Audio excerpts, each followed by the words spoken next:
नमस्कार। आज हमारे खास मेहमान हैं सुभाष चंद्र गर्ग जी। सुभाष जी किसी परिचय के मोहताज नहीं है, इनको पूरा देश जानता है और फाइनेंस इकोनॉमी के सेक्टर में जो लोग काम करते हैं, तो पूरी दुनिया में इनकी एक अलग पहचान है। भारत के एक अच्छे इकोनॉमिस्ट के रूप में, एक अच्छे प्लानिंग मैनेजर के रूप में। सुभाष जी लंबे समय तक भारत सरकार में अलग-अलग वरिष्ठ पदों पर रहे हैं।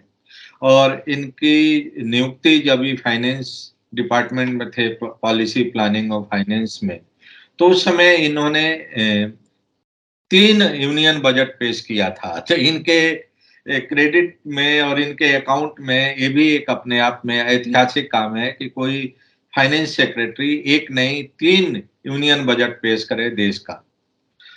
हम इनसे जानना चाहेंगे, इनकी कुछ किताबें हैं जो पब्लिक डोमेन में हैं। अभी एक हाल में किताब आई है, वी मेक पॉलिसी। उन उस किताब को लेके कई तरह की चर्चा है।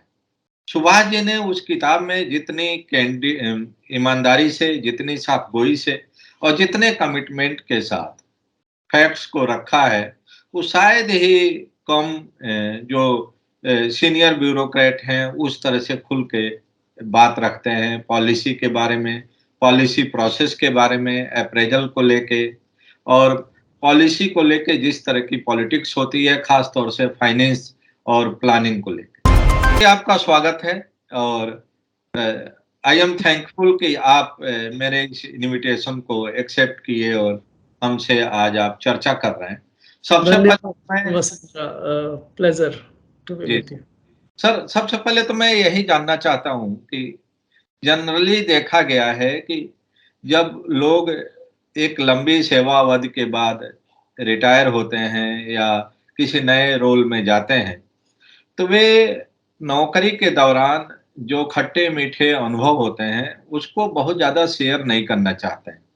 उसके कई कारण हैं, आप इसको अन्यथा मत लीजिएगा। कुछ लोगों को उम्मीद रहती है री-एम्प्लॉयमेंट की, कुछ लोगों को उम्मीद रहती है कि भई जो प्रेज़ेंट डिस्पेंसेशन है, वो कहीं नाराज़ ना हो जाए हमारी साफ़गोई की वजह से।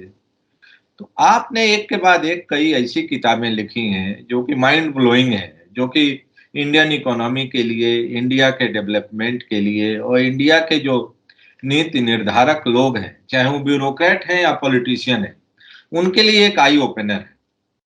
तो आपको इस तरह की चीज़ें करने में किसी तरह का कोई प्रेशर, कोई हेसिटेशन नहीं आया, जब आप लिख रहे थे? देखिए, मेरे ख्याल से थोड़ा-सा आपको जो बैकग्राउंड के बतौर उससे इसका रिश्ता है। तो 2019 अक्टूबर में मैं नॉर्मल रिटायरमेंट के ज़रिए नहीं हुआ था। मैंने 1 साल पहले वॉलंटरी रिटायरमेंट लिया था, सरकार छोड़ी थी। तो अगर आप सरकार छोड़ के जा रहे हैं तो कोई दूसरे पद या कोई और उसकी टेम्पटेशन या उसकी इच्छा का तो प्रश्न ही नहीं होता। दूसरा, जिन परिस्थितियों में मैंने ये निर्णय लिया था, कई सारे ऐसे मसले उस समय हुए जिसके कारण से पॉलिटिकल एग्जीक्यूटिव और मेरे मध्य कुछ मतभेद हो गए थे काफ़ी। और उन मतभेदों में कोई व्यक्तिगत मामला नहीं था। नीतिगत विषयों पे पॉलिटिकल एग्जीक्यूटिव का सोचना अलग था, मेरा सोचना अलग था। तो इन जिन परिस्थितियों में मैंने सरकार छोड़ी, तो ये मेरे ख्याल से बड़ा स्वाभाविक है कि उन मसलों पे, उन नीतिगत मामलों पे की हकीकत क्या है, उसके पीछे क्या कंसिडरेशंस रहे, कैसे वो मुद्दे बने, उसमें क्या हुआ, क्या नहीं हुआ। तो बतौर एक पब्लिक सर्वेंट, आईएएस ऑफिसर्स भी सब पब्लिक सर्वेंट ही होते हैं, पॉलिटिशियंस भी पब्लिक सर्वेंट होते हैं सब। तो एक जो पब्लिक सर्वेंट के बतौर आप जो पब्लिक सर्विस का काम कर रहे थे और उस विषयों पे, उन मसलों पे हकीकत सामने लाना मेरे ख्याल से मेरा दायित्व भी बनता था। इसलिए मैंने वो किताब लिखने का निर्णय लिया और जैसी मेरी समझ थी कि भाई ये सत्य है, उसके हिसाब से मैंने वो उसमें लिखा। आपका जहाँ तक ये सवाल कि क्या कोई दबाव या तो दबाव तो जो मैं सेवा में था तब भी नहीं चला। तो दबाव वाला विषय नहीं है। मेरे ख्याल से सिविल सर्वेंट को देश हित में हमारे देश की व्यवस्था में हम लोग बहुत अच्छी तरह से डॉक्यूमेंट नहीं करते हैं।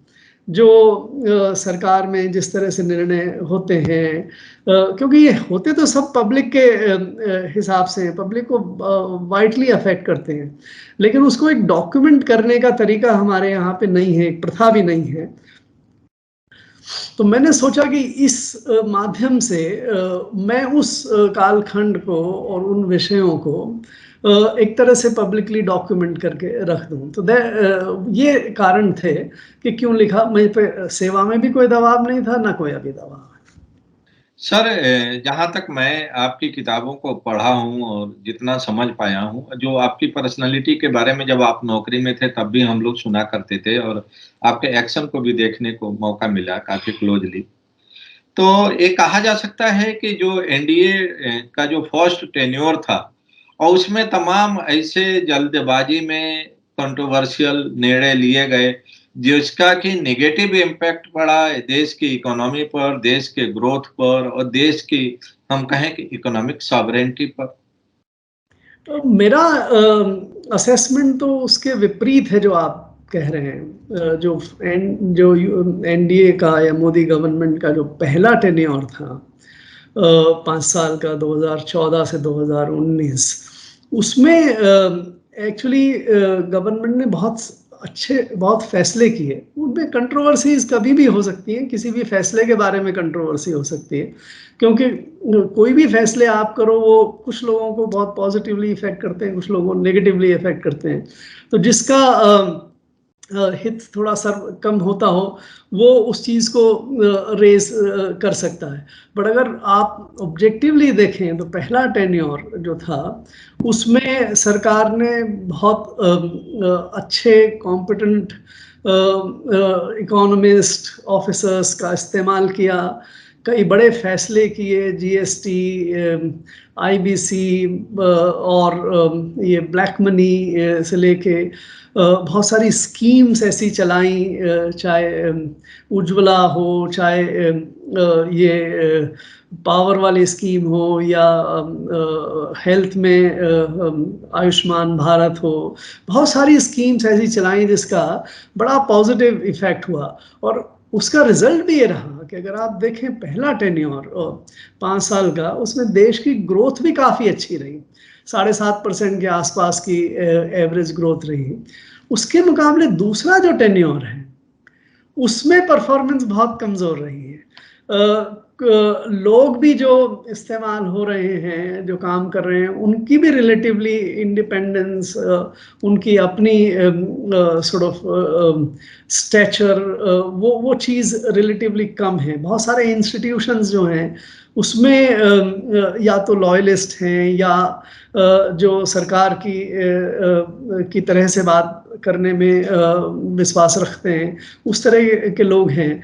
कई फैसले भी जो हुए, जैसे ये कोविड आने के बाद इतना बड़ा लॉकडाउन लगाया पहले वेव में, जिसका इकोनॉमी पे बहुत ज़्यादा नेगेटिव इफेक्ट पड़ा।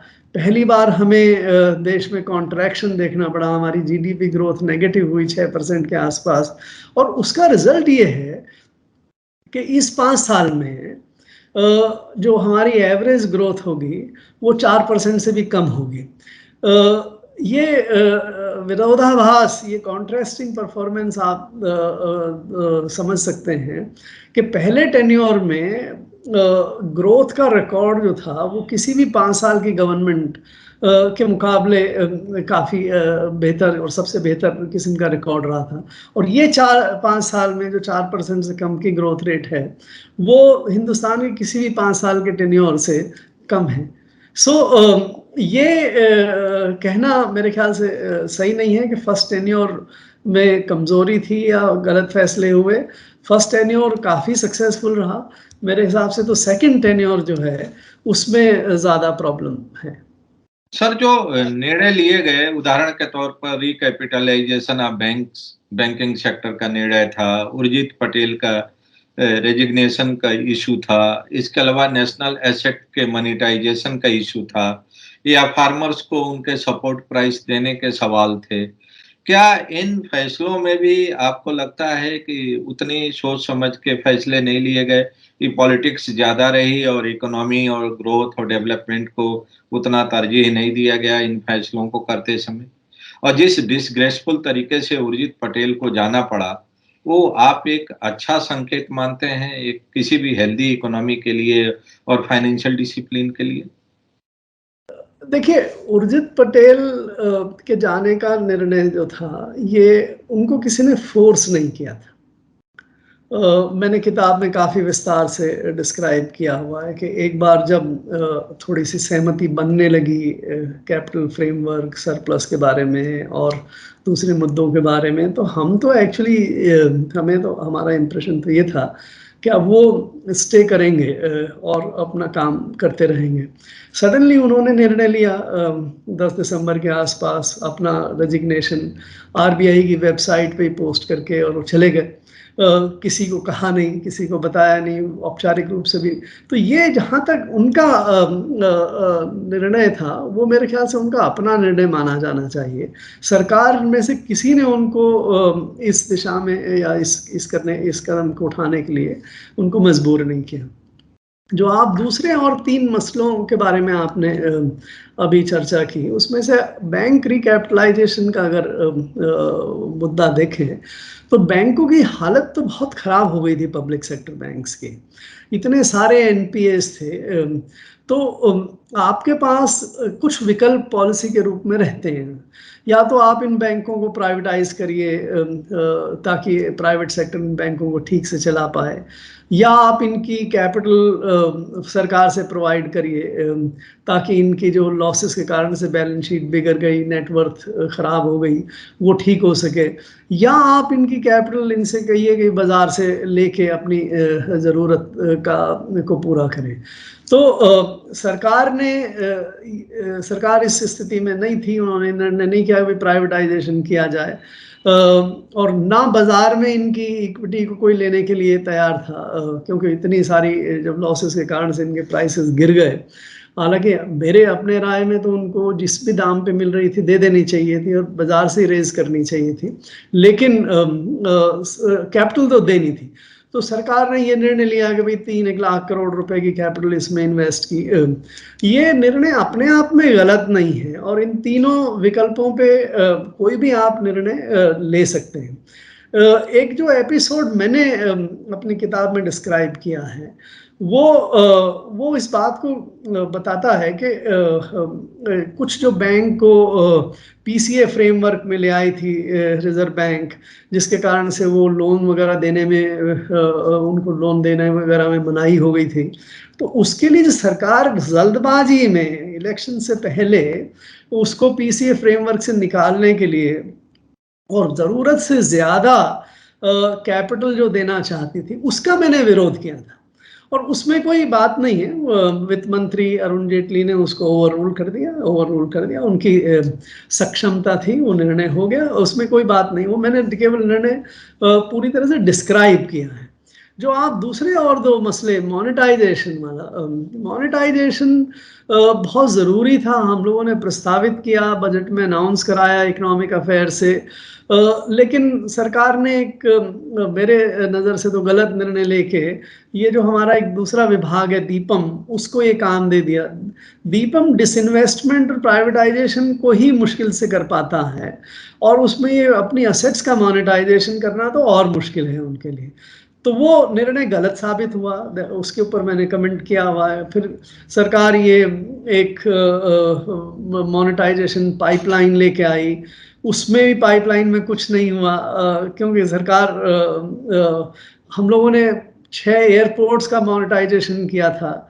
उसके बाद जो सक्सेसफुली हुआ, जिसमें बहुत अच्छे रिजल्ट्स आए, बहुत अच्छे दाम सरकार को मिले, उसके बाद उस पैटर्न पे एक भी पिछले 4-5 साल में और नहीं कर पाए जो लास्ट हम लोगों ने किया उसके बाद में। तो मोनेटाइजेशन में जो सरकार ने जिस तरह से किया पिछले 5 साल काम, मेरे ख्याल से ये काफ़ी हद तक एक फेल्योर की निशानी है, बजाय एक सक्सेसफुली किसी काम को अंजाम देने की। जो आपका जो लास्ट आपने जो बिंदु उठाया था, ये मिनिमम सपोर्ट प्राइस का, उसमें मुद्दे 2-3 हैं। एक मिनिमम सपोर्ट प्राइस में 50% से ऊपर प्रॉफिट का एलिमेंट डालने की नीति कई सालों से चली आ रही है, और बहुत सारी क्रॉप्स में तो 50% से ज़्यादा प्रॉफिट मिलता भी था। 2018 में सरकार ने ये निर्णय किया कि सभी जो क्रॉप्स हमारी 25-27 क्रॉप्स जिन पे MSP होती हैं, उसमें 50% प्रॉफिट देना चाहते थे। अब प्रॉफिट दे दीजिए, उसमें भी कोई दिक्कत नहीं है। उसके 2 इम्प्लीकेशंस होते हैं। एक इम्प्लीकेशन तो ये होता है कि उससे आपका बजट पे थोड़ा दबाव बढ़ता है, और दूसरा, उस पॉलिसी को आप अगर सक्सेसफुली इम्प्लीमेंट करना चाहते हैं और लोगों को उसका फ़ायदा देना चाहते हैं, तो आपके लिए ज़रूरी है कि उस मिनिमम प्राइस से अगर नीचे उसके दाम हो बाज़ार में, चाहे बाजरा हो, मक्की हो, कोई भी चीज़ हो जिस पे आपने 50% का बेनिफिट एक्सटेंड किया, तो आपको वो चीज़ खरीदनी पड़ती है, ताकि आप उस दाम से नीचे बाज़ार में दाम नहीं गिरने दें। हम बड़ा सक्सेसफुली ये करते हैं गेहूं में, चावल में। तो गेहूं चावल में ज़्यादातर समय MSP से नीचे भाव नहीं जाता है। तो ये बहुत ज़रूरी था। तो हम जहाँ बैठे थे वित्त मंत्रालय में, हमारी चिंता निश्चित रूप से ये थी कि बजट पे कितना भारी दबाव पड़ेगा। तो उस पे वो जो डिस्कशंस हो रहे थे, वो सारा मैंने इसमें किताब में डिस्क्राइब किया। लेकिन ये बजट पे दबाव तब आता जबकि अगर आप ये निर्णय इम्प्लीमेंट कर देते कि अगर आप खरीदते तो ही दबाव आता है। अगर आप खरीदेंगे नहीं तो फिर उसके बाद वो बाजार के दाम नीचे ही रहेंगे, चाहे आप कह दें आप का MSP इतना है, लेकिन वो दाम बाजार में होंगे नहीं, और अगर आप खरीदेंगे नहीं तो आपके ऊपर दबाव नहीं आया। तो मैंने एक मीटिंग का हवाला देते हुए लिखा कि एक मीटिंग में कहा कि भाई पहले नहीं खरीदते थे तो अभी भी क्या खरीदने की ज़रूरत होगी। तो उससे जो निर्णय लिया 50% देने का, वो एक तरह से अपने आप में नलीफाई हो गया। वो जो बेनिफिट मिलना चाहिए था वो लोगों को नहीं मिला। सर, 2 बहुत ही महत्वपूर्ण इश्यूज हैं जिसको लेके कि पिछले करीब 10 साल से लगातार नेशनल डिबेट हो रहा है। एक तो इलेक्टोरल बॉन्ड का इश्यू है। कहा जाता है कि इलेक्टोरल बॉन्ड की जो पॉलिसी है, वो अपने आप में ब्लैक मनी को एक तरह से लीगलाइज करने की है, उसको प्रोटेक्शन देने की है। और जो कॉर्पोरेट सरकार से अपना काम कराते हैं, वो इलेक्टोरल बॉन्ड के ज़रिए उस पॉलिटिकल पार्टी को चंदा दे देते हैं, और जब वो पार्टी सत्ता में होती है, तो वह पार्टी उनके बिज़नेस इंटरेस्ट को प्रोटेक्ट करती है, उनके लिए पॉलिसीज़ बनाती है। और दूसरा एक सबसे बड़ा मुद्दा है कि कॉर्पोरेट्स के जो लोन राइट ऑफ किए गए या उनको NPA डिक्लेयर किया गया, उसको लेके इस सरकार पर आरोप लगते हैं, और गंभीर आरोप लगते हैं कि सरकार ने क्रोनी कैपिटलिस्ट को प्रमोट किया, उनको शेल्टर दिया, क्रोनी कैपिटलिज्म को बढ़ावा दिया। और भारत जैसे देश में, भारत की इकोनॉमी के मद्देनज़र जो मौजूदा हमारी अर्थव्यवस्था है, उसमें इस तरह के क्रोनी कैपिटलिज्म को बढ़ावा देना, हम धीरे-धीरे अमेरिकन मॉडल ऑफ इकोनॉमी के तरफ जा रहे हैं। तो वो भारत के इंटरेस्ट में नहीं है, भारत की 140 करोड़ आबादी के इंटरेस्ट में नहीं है। इस पर आपके क्या विचार हैं सर, इन दोनों महत्वपूर्ण विषयों पर? तो जो आपने पहला मुद्दा उठाया इलेक्टोरल बॉन्ड्स का, और आपने इसको इसका जो विषय है कि भाई इससे कॉरपोरेट्स को अपनी ब्लैक मनी कन्वर्ट करने में या कॉरपोरेट्स को अपना फ़ायदा पॉलिटिकल साइड से लेने में मदद मिलती है। देखिए, इलेक्शन फंडिंग का मुख्य मुद्दा है कि इलेक्शन में फंडिंग किस तरह से हो, क्योंकि इलेक्शंस बहुत एक्सपेंसिव भी होते चले जा रहे हैं। तो कोई ना कोई तो उसको उस पैसे को बियर करेगा। आप अगर ये विश करें कि लोग खर्च नहीं करेंगे और वैसे ही इलेक्शन लड़ लेंगे, तो ये फिर एक हम भी might be living in fools world, right? So electoral funding तो होनी चाहिए, ठीक है, उसकी कोई ना कोई व्यवस्था होनी चाहिए। अमेरिका में एक व्यवस्था है, कॉरपोरेट्स भी दे सकते हैं। इनफैक्ट अमेरिकन पॉलिटिक्स में तो ये है कि एक जजमेंट में उसको election funding was equated with the right freedom of speech, कि आप दीजिए फंडिंग और जो आप चाहते हैं उसके लिए लॉबिंग करिए। कोई मैंने इसको right of freedom of speech से इक्वेट कर दिया, इस लेवल पे ले गए, राइट। सो और वहाँ लॉबिस्ट का पूरा कॉन्सेप्ट है जिसमें लॉबीज रहती हैं, लॉबीज की फंडिंग होती है, और लॉबीज जिस मसले को वो चाहते हैं उस मसले पे पैरवी करते हैं, न्यूज़पेपर्स में जाते हैं, डिबेट करते हैं, वोटर्स को इन्फ्लुएंस करते हैं। तो ये कहना कि कॉरपोरेट्स अपने इंटरेस्ट को सर्व करने के लिए फंडिंग करते हैं पॉलिटिकल पार्टीज की, ये तो एक सत्य है, इसको आप विषय नहीं कर सकते, राइट। और ये तो होगा।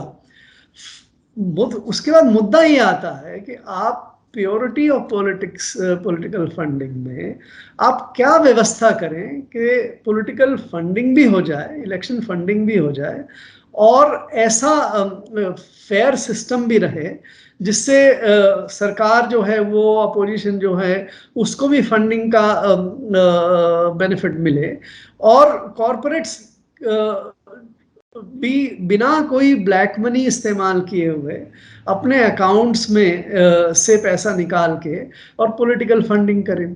ये व्यवस्था बेहतर है। अब हमारे यहाँ देश में 2017 से पहले क्या व्यवस्था थी? दो व्यवस्थाएं थी हमारे यहाँ।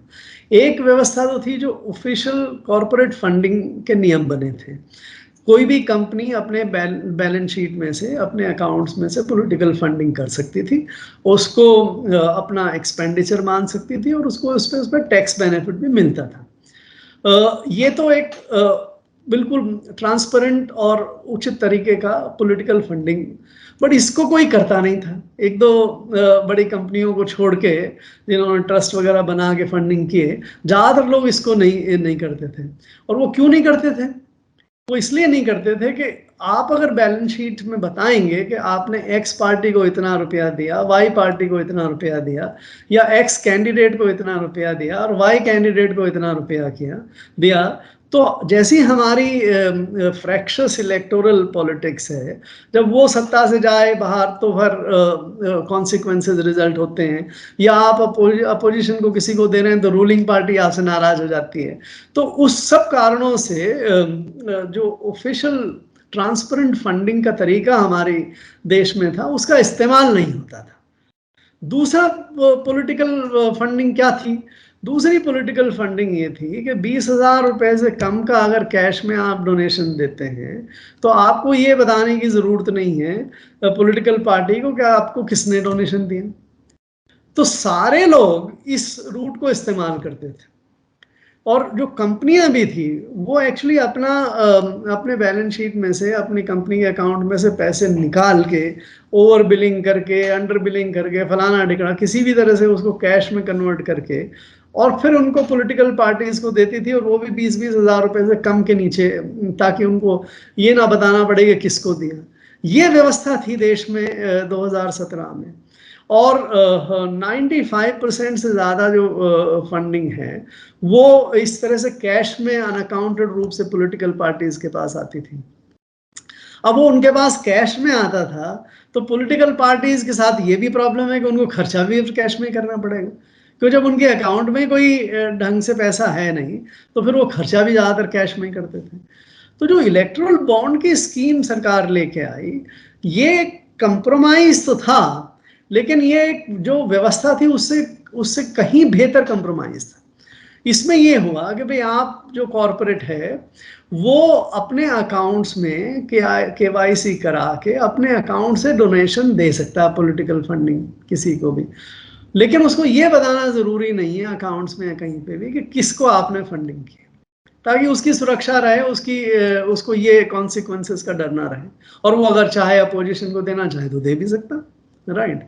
सो ये इसी तरह से पॉलिटिकल पार्टी को जैसे कैश के लिखने की जरूरत नहीं थी कि किससे आपके यहाँ पैसा आया, आप मत बताइए, राइट, लेकिन आपके अकाउंट में आएगा पैसा और आप उस अकाउंट से पैसे को खर्च कीजिए।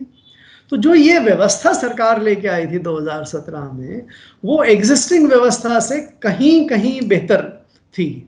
इसलिए हम लोगों ने इसको पूरा सपोर्ट भी किया एडमिनिस्ट्रेटिवली, और पूरे नियम बना के इसको क्रिस्टलाइज करके इसको इम्प्लीमेंट करा दिया। अभी इसके बारे में सुप्रीम कोर्ट में एक पिटीशन पेंडिंग पड़ी हुई है, लेकिन सुप्रीम कोर्ट ने भी इसको स्टे नहीं किया है, राइट। और 5 साल से अब ये व्यवस्था चल रही है। मेरी नज़र में ये व्यवस्था उस समय की जो एक तो नॉन फंक्शनल व्यवस्था थी, उससे बेहतर है, और जो एक फंक्शनल कैश की व्यवस्था है उससे उससे उससे कहीं कहीं साफ। और आपका जो सवाल इस पे था वो ये था कि इससे जो कंपनियां हैं वो अपना काम कराने के लिए इसको इस्तेमाल करते हैं। देखिए, मैंने जैसे कहा पहले कि कंपनियों को तो अपना काम कराना है, कंपनियों को नीतियां भी उस हिसाब से बनवानी है, और गवर्नमेंट के ऑर्डर्स पे हमारे देश में बहुत बड़ा पब्लिक सेक्टर है, हर जगह बिजली पानी हर महकमे और पब्लिक सेक्टर बहुत है। तो आपको पब्लिक सेक्टर से, रेलवे का इतना बड़ा महकमा है, अगर आपको सरकार के साथ बिजनेस करना है, आपको स्टील सप्लाई करना है, आपको कॉन्ट्रैक्ट देने हैं, ये करना है वो करना है, तो आप निश्चित रूप से कुछ पॉलिटिकल फंडिंग करते हैं। इसको डिनाई करना एक सत्य को नकारा करने के बराबर होगा। तो वो करें, पहले भी करते थे, अभी भी करें, उसमें क्या आफत है। लेकिन इस व्यवस्था में वो आप स्टेट पार्टी दूसरी है तो उसको भी दे सकते हैं, किसी अपोजिशन को भी दे सकते हैं, अगर उनको उम्मीद है कि भाई कल ये भी आ जाएंगे। सो जब तक आप इतना पब्लिक सेक्टर के साथ जो एसोसिएटेड इम्प्लीकेशंस हैं, corruption, non corruption policy, whatever, तब तक वो जब तक नहीं जाएगी, इसका जो कोलैटरल है कि इलेक्टोरल बॉन्ड्स भी इस्तेमाल इस काम के लिए होंगे, होते रहेंगे। आपका जो दूसरा सवाल था नॉन परफॉर्मिंग लोन्स के बारे में, सर इसमें एक मेरा सप्लीमेंट्री सवाल है, आप पूछिए। इलेक्टोरल बॉन्ड को लेकर क्या इसको और ट्रांसपेरेंट बनाया जा सकता है, जिससे कि एक लोगों में ट्रस्ट बना रहे सरकार के प्रति, और जिनसे चंदा लेके सरकार काम करती है, तो आम जनता में एक भरोसा होना चाहिए कि जनता के प्रति ही सरकार जवाबदेह है, और जो कॉरपोरेट्स हैं उनसे मदद तो ले रहे हैं, लेकिन जनता के हितों की अनदेखी नहीं की जाएगी मदद लेने के बावजूद। इसको और ट्रांसपेरेंट कुछ बनाया जा सकता है?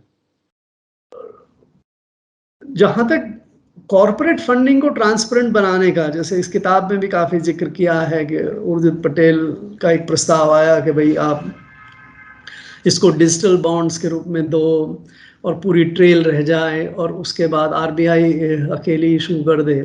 तो अगर उस तरह की ट्रांसपेरेंसी पे जाएं तो ये नॉन स्टार्टर हो जाएगा, ये स्कीम चलेगी नहीं। ऐसी ट्रांसपेरेंसी जो स्कीम को ख़त्म कर दे तो उसके बाद उस ट्रांसपेरेंसी या उसका कोई फ़ायदा नहीं।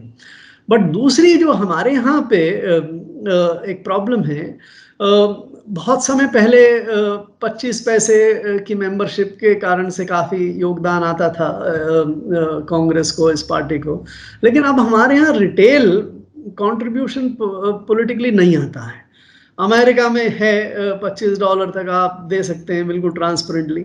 तो हमें कोई एक ऐसी व्यवस्था लानी चाहिए जिससे लोग पॉलिटिकल पार्टीज को ट्रांसपेरेंटली डिस्क्लोज करते हैं। क्यों हमारे यहाँ पे वो एसोसिएशन भी नहीं है कि भाई ये रिपब्लिकन साइड का जहाँ पे है वह डेमोक्रेटिक साइड का है। हमारे यहाँ लोग अभी भी अमॉर्फस हैं कि कौन बीजेपी के साथ में है, कौन कांग्रेस के साथ में, कोई बताता नहीं है, कोई वो एसोसिएशन हमारे यहाँ पे नहीं है। वोट देने के समय तक नहीं बताते हैं। एग्जैक्टली क्योंकि हमारी व्यवस्था, हम पता नहीं ये विश्वास करते हैं गलत सही कि वोटर को किसी के साथ एसोसिएट नहीं होना चाहिए, जबकि अगर पॉलिटिकल पार्टिसिपेशन के पॉइंट ऑफ व्यू से अगर आप देखें तो लोग निश्चित रूप से एक तरह की नीति में विश्वास करते होंगे या दूसरी तरह की नीति में विश्वास करते हैं, तो उसमें कोई दिक्कत नहीं है अगर वो ट्रांसपेरेंटली उनके साथ एसोसिएट हो जाएं और वो उनको चंदा दें, ये करें। तो वो व्यवस्था अगर हम ला सकते हैं देश में तो मेरे ख्याल से ज्यादा बेहतर होगा। सर दूसरा सवाल मेरा एनपीए को लेके था कि जिस तरह से बैंकिंग इंडस्ट्री कोलैप्स की, तो कुछ लोगों का मानना रहा है देश में कि जो एनपीए किया गया और बड़े कॉर्पोरेट्स के लोन माफ किए गए, तमाम जो डिफाल्टर्स थे जो बैंकों का हजारों करोड़ रुपया लेके देश से बाहर भाग गए, उनके खिलाफ उस तरह की कार्रवाई नहीं हुई जितनी अपेक्षित थी। इस वजह से बैंकिंग इंडस्ट्री कोलैप्स की और क्रोनी कैपिटलिज्म को बढ़ावा मिला। इस पर आपकी क्या राय है?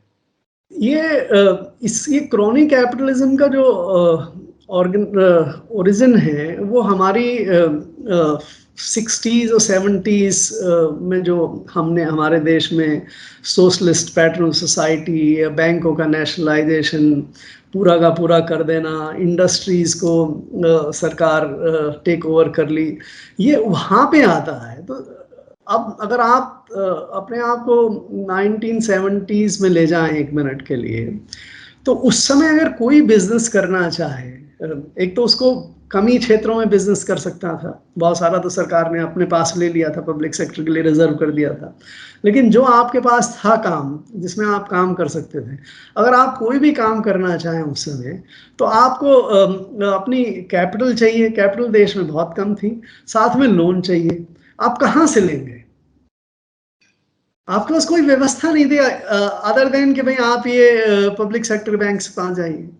तो पब्लिक सेक्टर बैंक के पास जब जाएंगे आप, और पब्लिक सेक्टर बैंक्स, मेरी मान्यता ये है कि सरकारी जब अफसर बैंक चलाते हैं तो वो रिस्क अवर्स होते हैं, उनको बिजनेस का इतना अंदाजा नहीं होता।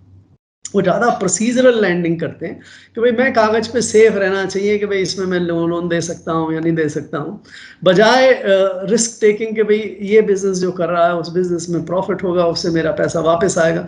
वो कंसिडरेशंस जो हैं वो सरकारी बैंक मैनेजर्स के रिलेटिवली कम। तो वो क्रोनीइज्म डेवलप हुआ कि मेरे को लोन मिल जाए और बैंक वाले भी अच्छा इसको दे दो। तो अगर कोई पॉलिटिकल साइड में सिग्नल है कि इसको दे दीजिए, तो वो शुरू हो गया। तो हमारे यहाँ पे 70s में, और इसकी रूट मैं बहुत जिम्मेवारी से कह रहा हूँ, इसकी रूट जो बैंक नेशनलाइजेशन था वो उसकी रूट थी। उससे पहले बैंक्स, प्राइवेट बैंक्स देते थे, अपने रिश्तेदारों को देते थे, अपने भाई बंधुओं को देते थे, या अपने बिजनेस ग्रुप में देते थे, लेकिन वो उनका पैसा था।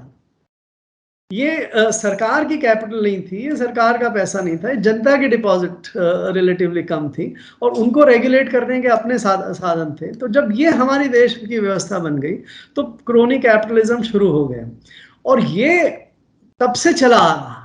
हमारे यहाँ हर 10-8 साल में ये एनपीएस का दौर आता है, क्योंकि इंडस्ट्री एक्सपांड करने लगती है।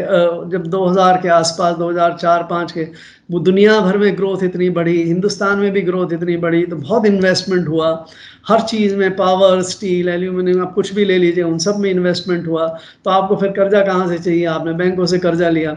बाद में अगर आपने ओवर इन्वेस्टमेंट कर दिया, आपकी चली नहीं वो इंडस्ट्री, स्टील इंडस्ट्री डूब गई, तो आपका पैसा भी तो एक बड़ा कारण जो एनपीएस का है, वो तो हमारे बिजनेसमैन और हमारे बैंकर्स को जो बिजनेस साइकिल्स हैं, बिजनेस इन्वेस्टमेंट है, उसकी समझ पूरी तरह से नहीं होने। हम अपनी लालच में ओवर इन्वेस्टमेंट करें, या और कैपिटल निकालने के लिए, इक्विटी निकालने के लिए अगर आप पैडिंग करें, मशीन आपने खरीदी 100 रुपए की, उसको 200 रुपए की दिखाएं ताकि आपका पैसा निकल के इक्विटी बन जाए। तो इस तरह से जो ये समय पे आते, ये मैं नहीं मना करता, कई लोग इसमें फ़ायदा उठाते हैं, फ्रॉड भी करते हैं, पैसा भी बाहर लेके चले जाते हैं। उनका लक्ष्य रहता है कि बिजनेस से कमाएंगे या नहीं कमाएंगे पता नहीं, लेकिन अभी जो लोन ले लिया इसी से कमा के कम से कम आप आगे बढ़ो, राइट। सो ये सब चीज़ें होती हैं, लेकिन ये नॉन परफॉर्मिंग लोन्स किसी एक पर्टिकुलर पॉलिटिकल पार्टी